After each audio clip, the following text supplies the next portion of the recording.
उस सर्वेंट के जाने के बाद सुहानी अपने रूम का डोर क्लोज करके बेड पर बैठते हुए उस बॉक्स की पैकिंग को खोलने लगी और कवर हटाते हुए उसकी आंखों में चमक आ गई।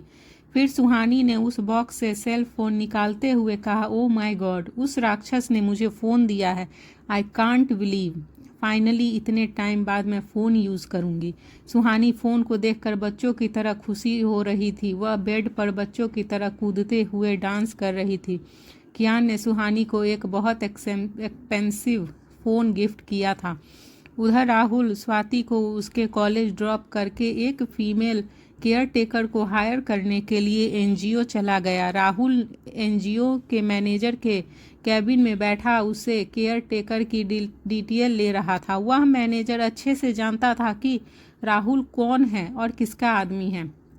मैनेजर ने अपने एनजीओ की सभी एक्सपीरियंस फीमेल केयर टेकर की लिस्ट की फाइल राहुल के सामने रख दी। फिर मैनेजर ने राहुल से कहा, यह सभी हमारे यहाँ की बहुत अच्छी और एक्सपीरियंस्ड एम्प्लॉयज़ है, इनके बारे में कभी कोई शिकायत नहीं आई।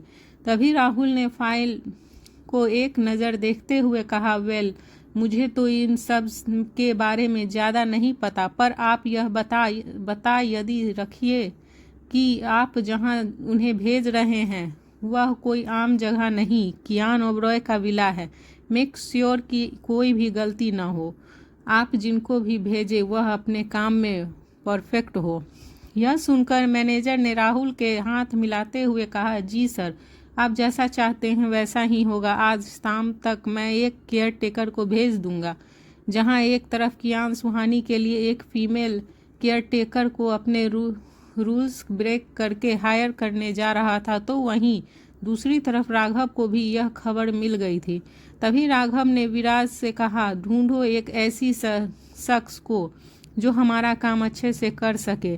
वह कियान के विला में हमारी आंखें हमारे कान बनकर रहेगी। राघव ऑर्डर मिलते ही विराज अपने काम में लग गया। राघव अभी अपने कैजुअल कपड़े में था, साथ ही उसने अपनी रिस्ट वॉच भी नहीं पहनी थी, तो एक लिमिटेड एडिशन की थी जिससे राघव के पापा ने उसे गिफ्ट किया था। उस वॉच को राजीव राव ने यूरोप से मंगवाया था राघव को प्रेजेंट देने के लिए। उस सुबह जब राघव सो रहा था तभी कियान ने एक माइक्रोचिप उसकी वॉच में फिट कर दी थी, जिसकी वजह से कियान अब तक राघव के हर मूवमेंट पर नज़र रख रहा था। सुहानी को किडनैप करने का प्लान भी कियान को राघव के वॉच के जरिए ही पता चला था। कियान उस चिप ही हेल्प से राघव की सारी कन्फर्मेशन सुन रहा था, पर इस बार कियान राघव के इस प्लान से अनजान था। वहीं उधर कियान के फार्म हाउस पर अनंत और ऐश्वर्या दोनों बैठे अमित शुक्ला और उसकी वाइफ समीका से बातें कर रहे थे। अनंत को कियान के बारे में अभी अमित शुक्ला से काफ़ी कुछ जानने को मिला था। अनंत अमित से कियान के बारे में जानकर मन में ही खुद से बोला, कियान एक अच्छा इंसान लग रहा है, शायद कियान सुहानी की मदद कर सकता है। फिर अनंत ने बोलने के अगले पल ही खुद से सवाल किया, पर कियान ने सुहानी को अपने विला में क्यों रखा हुआ है? कियान सुहानी को कैसे जानता है? अनंत को समझ नहीं आ रहा था कि कियान के सुहानी को अपने विला में रखने के पीछे क्या वजह थी। उसने राहुल से भी कहा था कि वह सुहानी से मिलना चाहते हैं, लेकिन राहुल ने उनकी बात को यह कहकर टाल दिया था कि टाइम आने पर वह खुद यहाँ उनसे मिलने आएंगी।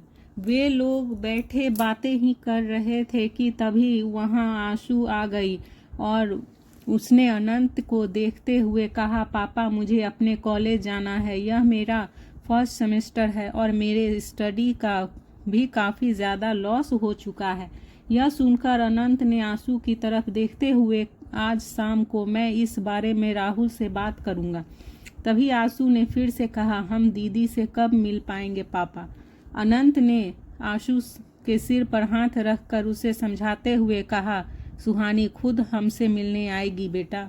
यह सुनकर आशु ने आगे कोई सवाल नहीं किया और सीधे अपने रूम में चली गई। उधर सुहानी फ़ोन देखकर खुशी थी। वह इतने एक्सपेंसिव फ़ोन के लिए कियान को थैंक यू बोलना चाहती थी। फिर वह अपने रूम से निकलकर कियान के रूम में की तरफ जाने लगी। सुहानी ने जैसे ही डोर पर नॉक किया तो वह डोर अपने आप ही ओपन हो गया। फिर उसने अंदर देखा तो उसे कियान कहीं नहीं नजर आया। वह वापस लौट जाना चाहती थी, लेकिन तभी उसकी नज़र कियान के बेड के सिरहाने वाली वॉल पर लगी। उसकी बड़ी सी फोटो फ्रेम पर लगी हुई थी। सुहानी अपनी एक आईब्रो उठाते हुए उस फोटो फ्रेम को देखते हुए अंदर चली गई। फिर कियान की फोटो के सामने खड़े होकर उसने देखते हुए उनसे कहा, कितने हैंडसम लग रहे हैं। थोड़ी सी स्माइल कर देते तो इनका क्या बिगड़ जाता, पर इन्हें तो हर जगह अपनी अकड़ ही दिखानी है। मुझे तो तरस आ रहा है उस फोटोग्राफर पर। बेचारे को कितनी कोशिश के बाद इस राक्षस की एक परफेक्ट फोटो मिली होगी। इतना कहकर सुहानी ने फोटो के थोड़ा और करीब जाकर आगे कहा, देख तो ऐसे रहे हैं जैसे अभी मुझे इस तस्वीर से निकल कर खा ही जाएंगे अगर कहीं कहीं के। सुहानी मुंह बनाते हुए कियान की फोटो से बातें कर ही रही थी। उसे जरा सा भी अंदाजा नहीं था कि कियान पीछे खड़ा उसकी सारी बातें सुन रहा था। तभी कियान ने सुहानी को घूरते हुए अपनी ठंडी आवाज में कहा, मैं तुम्हें अजगर लगता हूँ। सुहानी कियान की आवाज़ सुनकर जल्दी से पीछे मुड़ी। अपने सामने कियान को देखकर वह एकदम डर गई और उसके कदम लड़खड़ा गए। फिर वह जैसे ही गिरने को हुई कि तभी कियान ने आकर उसका हाथ पकड़ लिया। वह कियान के हाथ के सहारे लटकी हुई थी। उसके चेहरे पर बिखरी घबराहट को कियान साफ देख सकता था। उसे ऐसे डरता था देख कियान मंद मंद मुस्कुराने लगा। तभी सुहानी ने डरते हुए कहा, प्लीज़ छोड़ना मत। कियान ने सुहानी को इतना डरते हुए देखा, कहा, ठीक है नहीं छोड़ूंगा, बताओ यहाँ क्यों आई थी। सुहानी कियान के इस सवाल पर मन में ही खुद से बोली, थैंक यू कहने आई थी, पर अब तो मन कर रहा है कि यह वास उठाकर आपके सर पर मार दूं। सुहानी ने तिरछी नजरों से पास ही में रखे वॉश को एकदम देखते हुए कहा। तभी उसके कान में कियान की आवाज आई और वह चौंक गई। कियान ने सुहानी को घूरते हुए कहा, सीरियसली तुम्हारी खुद की ऐसी हालत है और तुम ऐसे में भी मेरा सर फोड़ने का चाहती हो। सुहानी शौक में कियान को आंखें फाड़े किए देख रही थी। तभी एक बार फिर सुहानी ने मन ही में कहा, यह सब तो मैंने अपने मन में कहा था, इन्हें कैसे पता चला? क्या अब यह मेरे मन की बात भी सुन लेते हैं?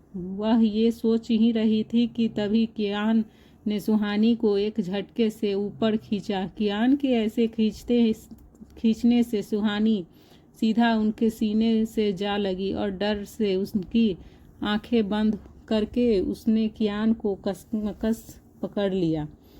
सुहानी के ऐसे गले लगने से कियान की धड़कनें बढ़ गई थी। वह अपने दिल की बढ़ी हुई धड़कनों को फील कर रहा था। उसे एक अलग ही एहसास हो रहा था।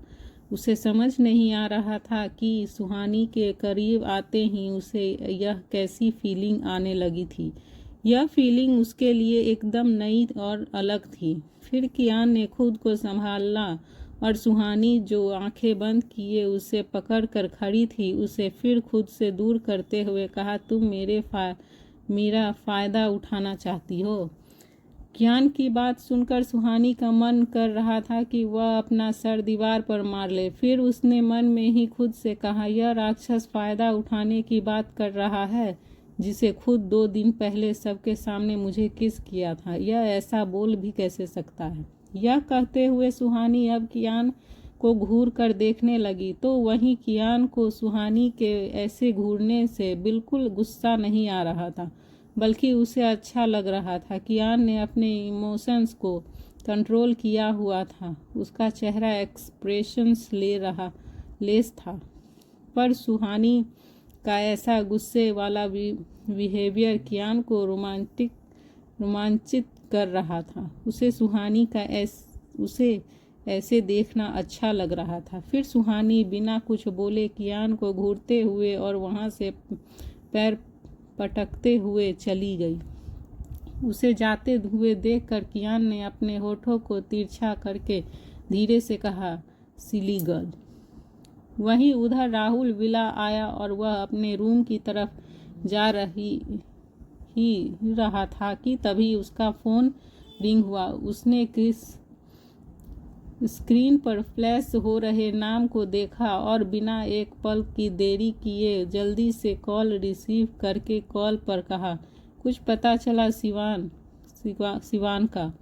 दूसरी तरफ सिवान के केस की इन्वेस्टिगेशन कर रहे ऑफिसर अभिनव ने कहा, सर हमने शिमला की हर जगह देख ली, एक बार नहीं कई बार अच्छे से छानबीन की, लेकिन फिर भी हमें कोई इन्फॉर्मेशन नहीं मिली।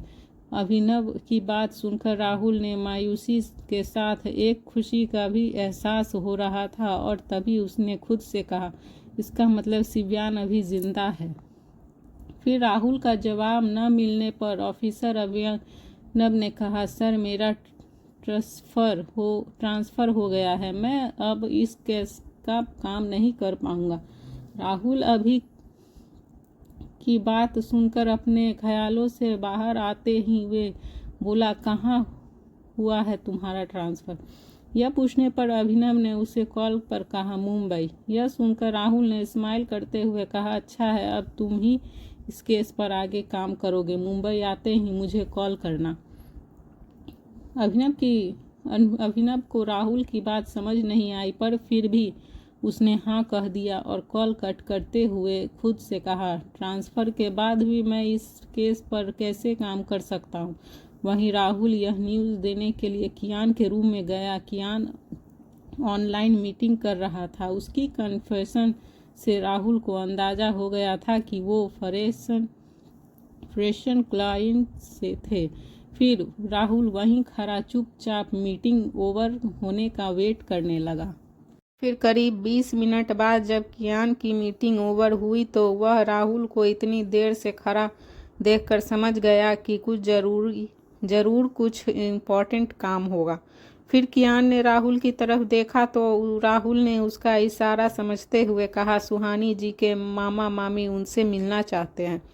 यह सुनकर कियान ने लैपटॉप पर अपनी उंगलियां चलाते हुए कहा, अभी नहीं, जब तक मैं न कहूं तब तक वो लोग आपस में नहीं मिलने चाहिए।